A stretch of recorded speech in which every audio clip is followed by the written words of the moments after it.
Peace and blessings. This is Raisa Kiwala, the divorced Muslimah coach. Ramadan is the month of the Quran, and we can all find solace in it for any situation. What I found really spoke to me was the verse, "Verily in the remembrance of Allah do hearts find rest." So much so that I use that as a lens to look at all of the other verses in the Quran. And so this next verse, which comes from chapter 13, verse 11 in the Quran, I'm going to break it down here from how I see it. Indeed, Allah will not change the condition of a people until they change what is in themselves. And I know that we've all heard this before, right? We know it so well. But I'm here to really ask, do we really know it? You know, how well do we know this verse, and what does this mean? And we're going to go a little bit deep here because there are two things to acknowledge here. Number one is that, you know, change yourself. What does that mean to change yourself? So we have to first know, what is my job? Like, what is it that I need to change? And so understanding the formula of how things work is that our job is our intention and our effort. That is the only thing. That's what we're going to be asked about. And Allah's job, right, is outcome. That's it. We stay in our lane and do our job, and you know, Allah is in control of all things. So outcomes, right? And look, you want your situation to change, you want your circumstance to change, and you know, many of the people that I support going through divorce or breakdown in their marriage, you know, nobody wants to be, it's hard to be in that situation. It's painful, and we just want it to end. We want it to stop. So first thing is here, no matter where you are in your situation, you know, whether you're, you know, in a hard relationship, whether it's, you know, with your spouse, whether it's with your kids, whether it's with your parents, right? You're stressed out with your job or finances, and you know, COVID that we're dealing with right now. Whatever it is that you want to change in your life, those are the two parts of the formula. One is yours and one is Allah's. And the first thing is to be really crystal clear what is your domain and what is not. Because it's so important, because when we're doing the wrong things or we're in the wrong lane, you know, like heading in the opposite direction of traffic, it's dangerous, it's destructive, it's harmful, and it's very, very it's a miserable place to be.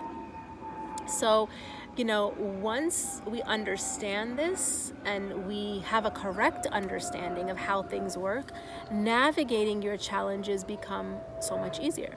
So, you know, when we understand that our job here is not to change outcomes and force things to go a certain way, force people to behave in a certain way, you know, get them to do this or get them to do that, or try to manipulate the situations because we want outcome to be a certain way, because we think it should be this way, or our plan, you know, is the one that we want to come to fruition. It doesn't work that way, because there's only one plan, and the plan of Allah is the one that's going to prevail. That's how the system works. When we understand that, when we accept that, things can go a lot more smoothly. It lends itself towards submission when we understand how the system works and does not work. And the reality is that most of the world is doing this wrong. We are so focused on outcomes, and getting and working towards getting things to go a certain way, which that's like competing with Allah. Whose plan do you think will prevail, right? And like I said, it causes misery. So we don't want to operate and do our actions, right? Our actions are judged based on intention. So we want to have our intentions set straight. We want to have our actions aligned according to our intention of only pleasing Allah, to worship Him. Because remember, that's our we are clear and focused on what our purpose is, and we don't want to be manipulating. Oh, we think this person should do this, this, and this, and behave like this, and they should do this, and if we do this, and that will happen. That's like a whole plan that's being hatched and orchestrated in the mind, right? So we want to get really clear, and we want to also be one of the people that Allah loves, and one of the people that Allah describes in the Quran as believers, right? Because Allah says over and over and over again in the Quran, you know, most people are not grateful. Most people do not believe, right? Most people will be in denial of meeting with their Lord. So we don't want to be like most people. We want to be like the ones that Allah loves. So, you know, staying in our lane, doing our part, which is our knowing our intention, what is our intention behind our act, our action, or, you know, our effort, because that's what's really important. And we can only do that when we're in the present moment, right? So check in with yourself. Do you know why it is you do what you do? Right? Are you aware of it? Or are you just kind of like, you know, randomly going through life and doing X, Y, and Z because, you know, you're afraid to stand up and use your voice that Allah subhanahu wa ta'ala has given you, because you're afraid that, you know, your husband will say this or your husband will say that, or, you know, that will lead to more anger, or that will lead to, you know, a separation, or whatever it is that's going through your mind in your particular situation at the moment.